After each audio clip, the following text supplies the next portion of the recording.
Hi, this is Noah from ScreenPrintExchange.com. So I got these recently at Menards, and they had a 15% off brown bag sale. So I wanted to see them before I bought them. Everyone's talking about these Knipex 10-inch Cobras, and first thing I noticed, putting them in my hands, are the low profile and very well made handles. They're not completely soft, but they have a texture to it. It's a non-slip.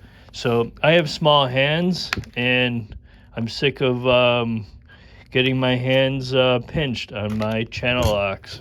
So that was another thing. There is some play here. You know, if I would have gotten the bigger ones, perhaps it wouldn't be, but that's what you get. I think perhaps these will be very sharp. This is just a quick video. I thought the grips would go higher. There is a little play here, but I think these things are going to be great. So watch out for my other video, and we'll talk more about it. Thank you.